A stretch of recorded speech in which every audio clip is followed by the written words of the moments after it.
Boa tarde. O programa Saúde e Cidadania guardou um assunto interessantíssimo para todos nós hoje. Eu tenho certeza que vocês vão adorar.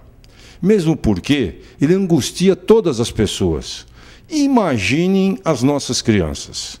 Nós vamos falar sobre as doenças cardiovasculares que afetam as crianças. E é exatamente por isso que eu estou aqui com um médico que é um especialista de mão cheia, de alto gabarito, exatamente nessa área.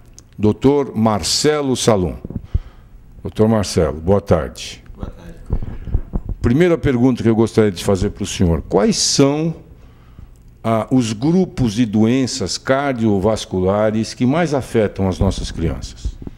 A cardiologia pediátrica está se tornando um alvo interessante, como você bem disse, em duas partes. A primeira, nós estamos encontrando hoje no mundo uma alta taxa de mortalidade de pessoas que morrem e de morbidade de crianças, de pessoas que ficam doentes.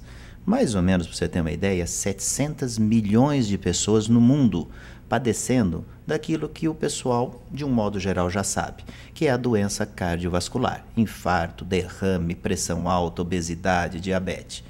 E hoje nós já sabemos, está muito clássico, que esse mar de doença e de mortalidade começa com um riachinho, com uma mina d'água de problema na infância. Então, este é o primeiro foco. A gente pode evitar toda esta doença no adulto, identificando os fatores de riscos para essas doenças na infância. Com 5, 6, 7 anos a gente já consegue identificar. Esse é um foco. O outro foco, quando nós temos uma evolução de um país como o nosso, de terceiro mundo, evoluindo para um país emergente, a mortalidade infantil, e você bem sabe disso, a mortalidade infantil começa a cair. E o que nós encontramos quando a mortalidade infantil começa a cair? Aquelas doenças que as nossas avós tinham muito medo, os nossos pais, tétano neonatal, sarampo, mal de semioto, míngua, essa mortalidade infantil por problemas inerentes a terceiro mundo cai. E quando isso cai e a nossa mortalidade infantil fica abaixo, surgem os defeitos, os problemas que levam o bebê a falecer igual do primeiro mundo. O que nós estamos encontrando hoje, Cury? Nós estamos encontrando os defeitos congênitos. E o defeito congênito mais sério é a cardiopatia. Vamos falar um pouquinho de doenças congênitas, né? Porque nas doenças congênitas há inclusive um desconhecimento. Como é que a gente faz esse diagnóstico? Eu quero lembrar que quando nós falamos em doença congênita, nós estamos falando de doenças que já nascem com o bebê. Agora, para a mamãe que é gestante, como é que ela percebe isso? Quais são as recomendações que o senhor dá, inclusive, para que o diagnóstico possa ser feito de forma mais rápida? Bem, vamos lembrar que a cada 1000 bebês que nascem, em torno de 8 a 10 vão nascer com defeito no coração, na estrutura do coração. Vamos fazer uma analogia, um pouco de brincadeira, e vamos pensar que o coração é uma casa. Então, na hora de fazer a casa, as paredes, os quartos, a porta, a janela, na hora de fazer essa estrutura, às vezes alguma coisa dá errada. Então, a cada 1000 bebês que estão sendo formados, no comecinho da gravidez, até a 8ª semana, a gente não chama de feto, a gente chama de embrião.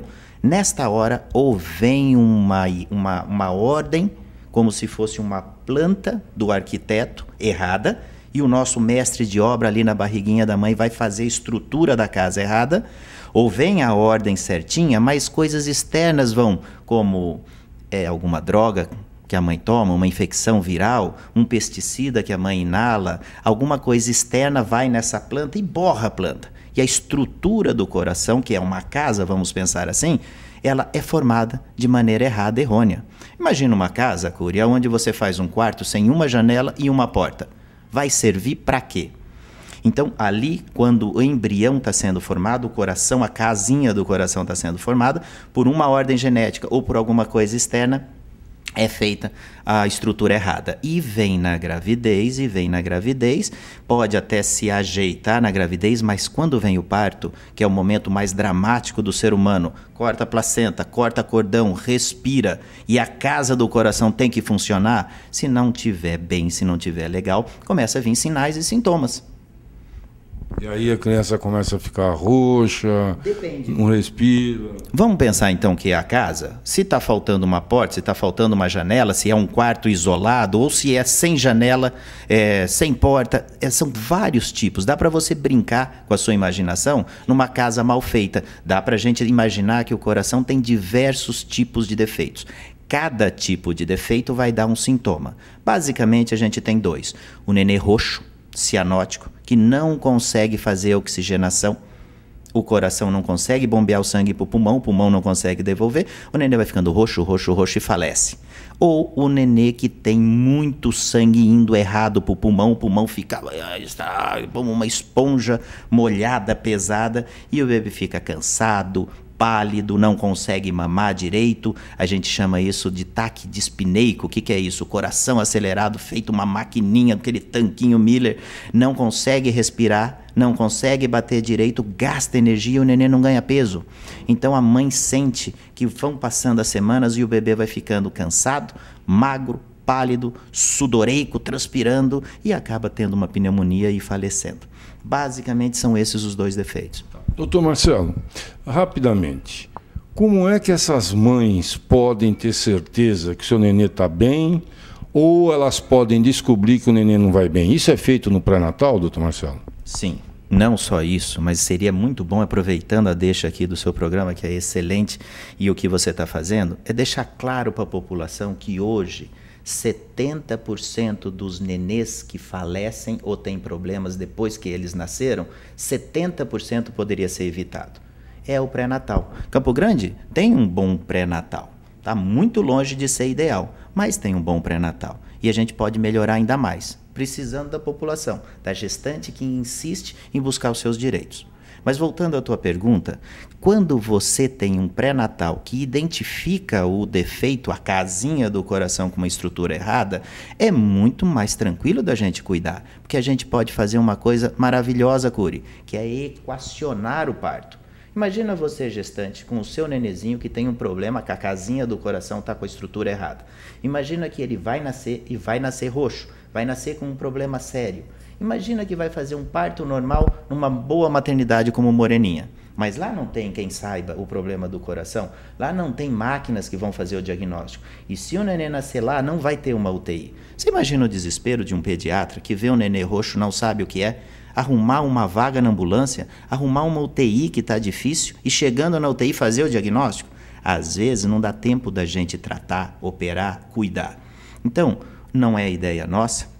Começou com o pessoal de Porto Alegre e a gente trouxe para cá, é no pré-natal fazer o diagnóstico na barriga da mãe. Quando o seu bebê é feito o diagnóstico aqui na sua barriguinha, o que acontece? Nós não vamos transportar de ambulância, nós vamos arrumar uma vaga prévia e o melhor lugar do bebê, você sabe onde que é? Sei. É no útero da mãe. No útero da mãe. O melhor lugar do bebê é na barriguinha da mãe. E ali na barriguinha da mãe o bebê é transportado, chega no nosso serviço de cardiologia pediátrica, nasce e em poucas horas a gente pode efetuar. Esse é o nosso plano. Certo.